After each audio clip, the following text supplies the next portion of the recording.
Hi, my name is John Twigg, and it's time for another Talk About here on Shaw TV North Island.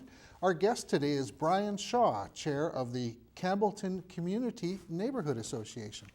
Good afternoon, John. The CNA has been around for about 3.5 years, but about a year ago it went and became a registered society, and it recently had its first annual general meeting. And a bit of disclosure here, I'm now the secretary of it, and Brian is the chair. Oh, thank you. Congratulations, you Lots sucker. of volunteer time. I'm sorry. But it's come a long way. I mean, you know,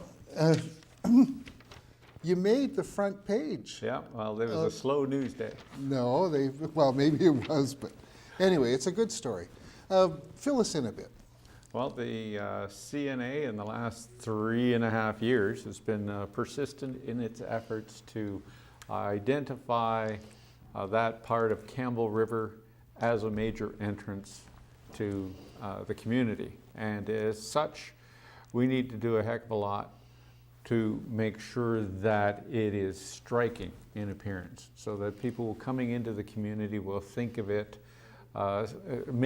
think it representative as we wish Campbell River to truly be. Yeah, it's one of the oldest parts of the community, probably the oldest in the sense, and it's gone full circle because the entryway used to be the south end, and then with the airport and the Jubilee Parkway, but now we're finding, I think, confirm if I'm wrong, but a lot of the traffic goes all the way around because it's fastest, and they're coming into the city on 14th.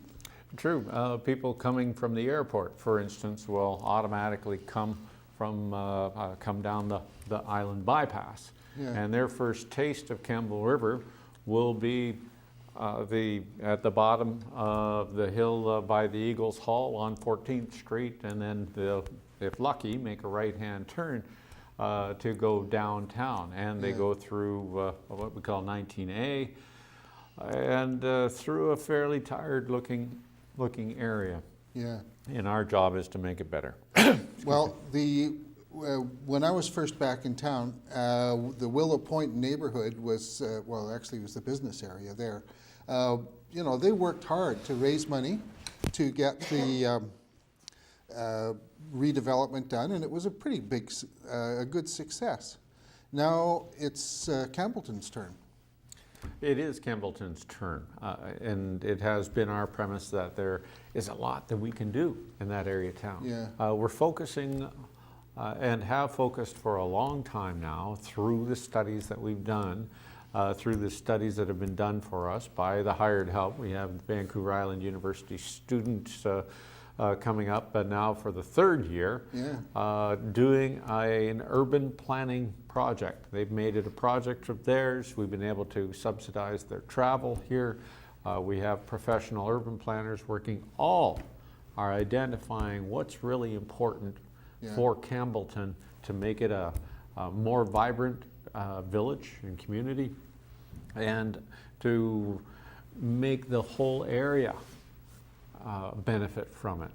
And the most important thing that we're deriving, apart from the safety and security issues about getting about Campbellton, is actually the overall scope of what we need in that area. And overriding everything right now is the fact that the river right dead smack in the center of Campbellton is a forgotten place. Yeah, a river runs through it is the phrase.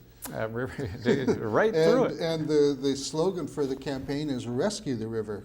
And the campaign is a good one, simply because with the large amount of fishermen coming into the area, the tourism that's coming into the area because of it, the focus on the Elk Falls Park, the new bridge that's coming in, a lot of tourism is going to come our way. Yeah. The river itself has a lot of fishermen. People go snorkeling the river, tubing the river, there's all kinds of activities. But in Campbellton proper, there's not one single point that you can see the river clearly from. Yeah. And why? If we can truly build this aspect up, we build this area up, we make it look good, then people will come to it. If people come to it, businesses will come to support those people coming to it, and the community itself will grow because of it. Yeah. That's the premise. Yeah. I have a photo here from the Mirror of January 23. They did a really good take-up on it. But you can see that, you know, there's no river access. There's rocks and there's thistles. And, you know, so I gather, well, let's say your vision, our vision, is, you know, maybe a walkway, maybe some fishing platforms. Sure, the head of the Mert-Thompson Trail has been there for about 10 years, and it's never been a really good trail. Let's put it 10 years ago, it was the concept that was there to make the Mert-Thompson Trail lovely and aesthetic alongside the river was a good one. Yeah. But it has never been taken care of from the point of view of tourism. It has been taken a look at, it has been managed ergonomically, we'll say. The area that has been looked at is how to make it good for salmon habitat. Yeah. But that has not really led to the success of the walkway at all. Yeah. We propose that there's a combination allowable here. We're looking at, you can see the different designs that we created, that there is the potential right at the end of Maple Street, the head of the Mert-Thompson Trail, for a platform. That there's another location right nearby that can be used to allow snorkelers and kayakers and every other mode of travel, of tourism in that area, to allow the people to come in and out there because it's safe. But right now, there's nothing. It could be so great. Yeah. That location, there's another location between Willow Street and Tamarack, right along the river. Those are where the bridges are. Between the two bridges, Yeah. that you can't see the river either, and it does belong to the city in there. And quite frankly, we believe with our approach that the city is now taking steps to acquire what they don't have and to give a good consideration for this place, this particular place, right along the river's edge, to become a gathering place, a park, some place that's usable for fishing and other modes of tourism in the area. What a great opportunity for us. Well, near the River Sportsman, there's a big parcel of land. I think it's more than an acre. And it was the laydown site for when they were building those bridges. And it's owned by the province. That's correct. Now, you were presenting at City Council, I think, on the 26th. And if you want to see Brian's presentation, it's really quite good. There was a PowerPoint with illustrations in it. But I think I heard mention that it's available to the city for $1. That's a number that's been bandied about. It would be. It's hard as a provincial taxpayer. I'm thinking, okay. Ultimately, Highways, who owns it, or through a subsidiary of Highways, doesn't want it. Yeah. It's of no use to them, and from that, the city can use it. They can use it for whatever. We proposed a tourism information center there. Yeah. We proposed a park there, so that families can come to it, and we can create a freshwater pier. Yeah. Right there, because it's too deep to do anything. You can't walk in the water right there, but a pier would be appropriate, and you could fish off that. Yeah. You could, at a lower site, at the upper site, which is all fenced in right now, there's the great potential for just a viewing platform to look at the river, to look at potentially spawning salmon if we don't have too high a runoff. But the idea is there, plus an access opportunity to go to the north side of the bridge to follow the trails all the way over to Bakey Island. There's grand opportunities here. Let's do it. I think the Tourism Information Center there, and maybe combined with a transit hub there, has a lot of potential, because there's, you know, that's a junction of 4 highways: the road to Gold River, the road to Port Hardy, and of course the old and the new Inland Island Highway. So It's a great location, and you know what? The Google pin it's funny you should say lands Google. right there. The previous show we were joking about the Google and the Twitter, but yeah. I don't know about a Twitter pin. There is no such thing.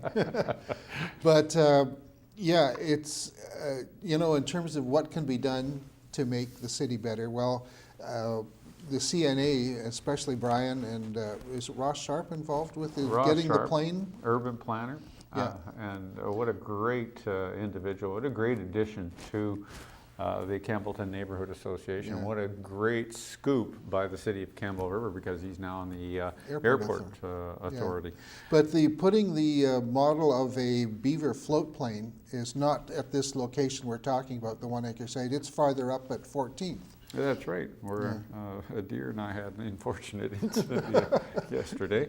Right where Tamarack and Willow come together, just south of Highway number 14. Very near the 14th. Eagles. There's an excellent location. There's a little park in there, and we're proposing that we put in a beaver aircraft 20 to 30 feet up in the air, as if it was rising out of the land there. This is kind of like Courtney has one on the west side. Absolutely, but this would be the only beaver in the world on a stand. And the beaver is very representative of all industries in town. The aviation industry has been here forever. Yeah. It's supported logging, fishing, mining, in the transport mode, all through then just transport. And the hub at the spit of Campbell River was at one time considered the largest float plane base in Canada. It's been here all along. It's representative of Campbell River. Yeah. Why don't we put that in there? Yeah. And boy, would that be a spectacular start. Would Yeah. that be spectacular? Coming down the highways, you come into town, you see an airplane taking off, that would grab your attention away from the local industry. The whole idea behind this is to capture your eye as you come in. So your first vision of Campbell River is of a spectacular view, not industry, not weeds, not anything else, but something that will attract your attention. And on your way out, you turn left, you go on to 14th and into a parking lot. You can get out, you can get your picture taken under it with a "Welcome to Campbell River" sign right under that. It's something that you can take home with you for the rest and remember for the rest of your life. That's important for Campbell River, not just Campbellton. And I'm not talking about Campbellton here. This is Campbell River that will benefit by it. Yeah. Now, one of the interesting aspects of the CNA, we've been working on this entrance feature for quite a while, and immediately there were questions. Oh, it's a traffic hazard. We won't be able to turn on and off. Well, because we have a guy like Ross Sharp on the board, he's familiar with urban planning and the traffic rules, and he said, no, there's safe access there. It's an easy turn off. It's not a hazard, but with the group bringing lots of diverse attributes like that, I think that's contributing to the success, frankly, that we've had. Absolutely, and if I may add right now, from our inquiries last spring about an airplane, acquiring an airplane, it attracted the attention of Jonathan Calderwood of Grant Signs. Yeah, newly on the board too. Who just decided to join the board now, but Jonathan did have access to a Beaver aircraft. Yeah, amazing. And we tied it down through Bill Alder and Sealand Aviation to, all we need to do is come up with a few more bucks to actually put the plane on the ground. Well, maybe there's somebody watching who has a few bucks that might like to do this. What kind of a price tag are we? Overall, we're told the whole cost, and now this is including in-kind costs, and a lot will be donated from that, but about $130,000 to $40,000 is what's expected. Yeah. The cost of the airplane is much less than that. And then there's a refabricating it, because pieces of the air, it comes in pieces. Yeah. You have to put together the pieces. Then you have to build the base. The base, Yeah. of course, is massive in them and itself is over $70,000 to build a base that's going to hold an airplane like that Yeah. up in the air and solidly. And it's already been designed. It's already been laid out. We know all about it. Yeah. It's ready to go. But we have to have City Council on board. Yep. And it's just been proposed to them now in the last meeting that let's put together a steering committee and let's get this thing done. We Yeah. have the opportunity. It's a once-in-a-lifetime opportunity. It's not going to come this way again. Let's do it. Yeah. It's easy to do. Now, well, it's easy to say. Sure. Everything is easy to say. But Campbell River is becoming a bit of an aerospace training and servicing center as well. And it's maybe possible that the students could work on putting the plane back together. Great ideas. Right now we're at the point of developing the idea. Well, let's get this thing off. It will be, as soon as we have a steering committee, the ideas will start flowing in. Yeah. That's where we really need to go. We need the vision and the enthusiasm of the citizens of Campbell River to bite in on this idea along with the rest of us, and we're going to make it happen. Good. And you know, a show like this, I try and ask questions I know the answer to, but I'm going to ask one I don't. Maybe it's a dumb question.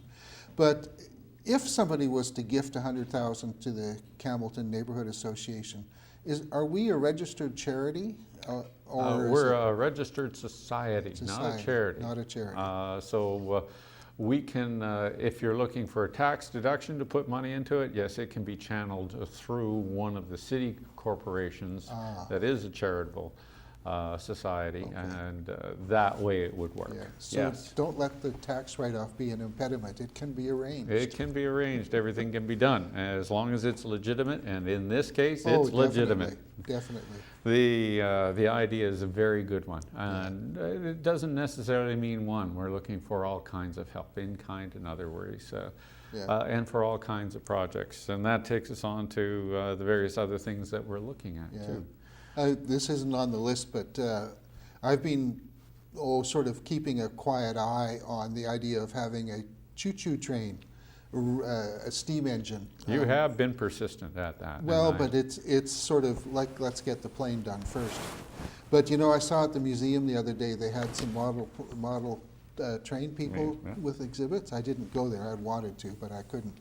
But you know, maybe we could get those folks to do a replica of what the old rail logging was like. we don't need replicas. Terminus. We have the engines. We Yeah, have no, I'm talking a the little train model cars. that would fit right on our table here. Well, that we can do. I actually have a little Shea engine sitting at home in my Really? house. Yeah, same thing. But and it's quite common. And these railroaders, the model train railroaders that you have in this area, do have those as well. Yeah. But my vision, just offhand, because you raised it, is the Elk River Timber, ERT. ERT. Came through the ERT road, Yeah. and then came between what's currently the furniture yeah. store that Suki Manhas has just started up, and Walmart, Yeah. and emptied out at the log dump on the right beside the reserve. Quinson. And now right in the estuary. Okay. And it goes right through the estuary. As a matter of fact, there's a historical plaque right there. Huh. Now, what a great site for it. Yeah. But at that very location where the old railway tracks went through, put a real steam locomotive right there. Yeah. That would draw attention. Oh. That would be a nice tourist draw. And the folks at the furniture store are quite aware of it and quite interested in doing that. So you can run with that one, John. Yeah, okay. Got nothing else to do. You know, a little bit more practical though. One of the proposals that you presented to council was about streetlights, and I'm not sure if it's 40 or 60 locations where the streetlights either need to be upgraded, shifted, or renewed, or just plain they're missing. Well, I can But tell how's you in that a coming? nutshell. It's in the hands of Hydro, between Hydro and the Campbell River administration right now. We proposed, and specifically Dave Thompson and myself. Dave Thompson's a retired hydro employee, quite familiar with installation. There's a little story there too. But Dave went to every single street in Campbellton only to find that it's a very dark area of town. Yeah. Some 40 lights are missing in that town. 40. 40. And it needs 40 more lights to bring it current to the standards that hydro supports. Another 36 lights are there, but they're on 4-foot arms. Yeah. And these arms don't reach out into the street as they're supposed to. They only come to the very edge. And so those streets are very dark because of Yeah, that. and the design of the lights means the light goes straight down, it doesn't spread as well. Exactly. It doesn't spread as well over the entire road. So Yeah. another 35 lights need arm extensions. Yeah. Now the reason those 8-foot arms aren't there is because when these arms were originally installed, and this is how old Campbellton is that the hydro guys climbed up the poles with these arms in hand and installed the lights that way, because it was easier to install 4-foot lights, 4-foot arms than 8-foot arms at the time too. That's the reason. Yeah. So they don't have such an impediment anymore. So let's get the proper infrastructure. Let's get that town well lit. That's another proposal we've got on the table. It's underway. Hopefully, well, we were hoping to see it by Christmas, but that was just enthusiasm speaking. And crosswalks, similar story. Crosswalks, well, we've had great success, and thank you very much to the City of Campbell River and the administration with the installation of the lights on the corner of Peterson and 14th last year. New traffic lights. As well as sidewalks in along 15th and Spruce. Really spruces up the neighborhood, but the next thing we're hoping to see in that area is just that. Yeah. We're hoping to get some more direction here. We do need the lights. We do need a number of safety improvements in that area, and that's just another one. The crosswalk one really resonates with me because, well, I'm friendly with the Beijing House people, and of course that's one of the reasons I'm in the Campbellton Neighbourhood Association too. But the traffic on 19A, especially around quitting time, 5 o'clock, it just zips past there. And if you're trying to cross the street, it's very, very dangerous. It is. So what we're proposing is not just traffic lights that stop everybody whether they need to be stopped or not, but more, what do they call it, pedestrian activated? That's correct. Yeah. Just flashing lights that you'll see on the Island Highway, or just the down along the access to the ocean. There's a number of sites, but it's always a declared, well, does the pedestrian traffic merit something like that? Yeah. Well, out front of Walmart it does, a couple of streets on the corner of Maple, the corner of Peterson. Yeah, they do. And the reason is that traffic comes through and there are turning lanes there. So there's a lot of driver distraction in those areas, and with the traffic flow going as fast as it does, it can get dangerous. Flashing, for instance, when a vehicle going in one direction on the road is turning left, it goes into the left-hand turning lane at a crosswalk. Well, the crosswalk pedestrian walks through in front of that car, not thinking that all traffic is halting for them, and in effect that lane on the other side where the driver is completely blind may create a very serious incident, and we want that fixed. One other topic we didn't mention, community garden. The CNA has located a site, and there's a meeting February the 18th at Ryan's Pizzeria starting at 6 p.m. To get that thing going too. That's right. Well, the Campbellton Park right now has a small playground in it, but for the most part is unused. And there's so many benefits to having a community garden. We'll be advertising for it in the next little while, but Ryan's Pizzeria, portion of the Campbell River Bowling Alley. We're having a meeting on the 18th at 6 p.m. Everybody is welcome. Everybody in Campbell River willing to step into the fray will say, we want to catch interest in the area. We want to see it happen, so you're welcome to come out to it. Yeah. And anybody can join the CNA. You don't even have to live there. You don't have to be a resident or a business, though. And the CNA is different from the Willow Point in the sense that it is both residences and businesses. So That's well said. Well, don't forget the Campbellton Neighbourhood Association. We have residents, we have service businesses, we have construction industry, we have transport industry. Yeah. It's all there, it's all together, We and got- they're surviving together. heavy industry too. The heavy industry. Yeah, it's good. And it's truly something to remember. It's a great neighborhood. We Yeah. just want to make it a lot, we can make it a lot better, so help us out, please. Yeah. And Brian is an investment advisor. He has his office in the Campbellton area.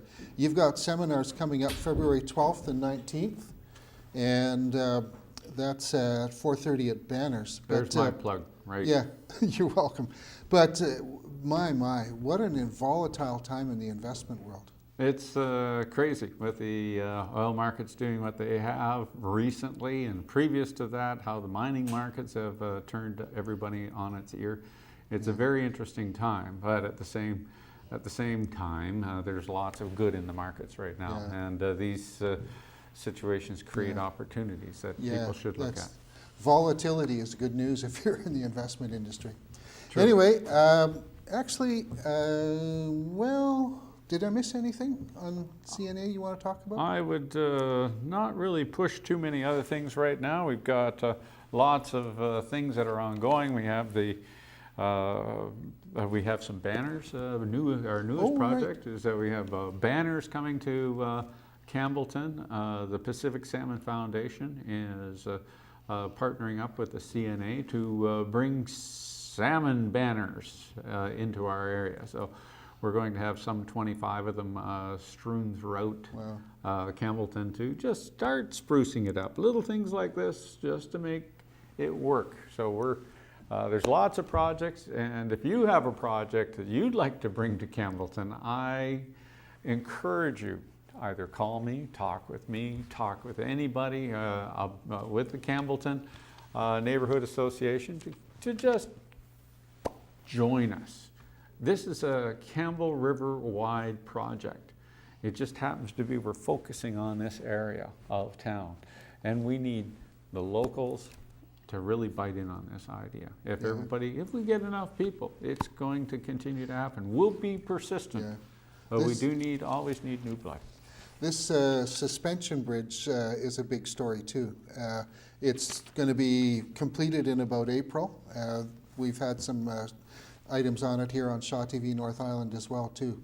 But you know, the Campbellton area is really going through a rebirth, and it is going to be a tourism hotbed 5 years from now. You can remember you heard it here first, and if you haven't already heard that. And with the tourism, with the brightening up of the area, it's going to bring a lot of new investment into the area, and it will bring a lot of people to come and live there. Yep. And that's going to create an investment opportunity in the real estate market. So I want you to all consider that too. Okay, we're done. So thank you, volunteers. Thank you, Shaw TV North Island, and thank you all for watching Shaw. We also have a YouTube channel where Talk About shows are on too. Good night.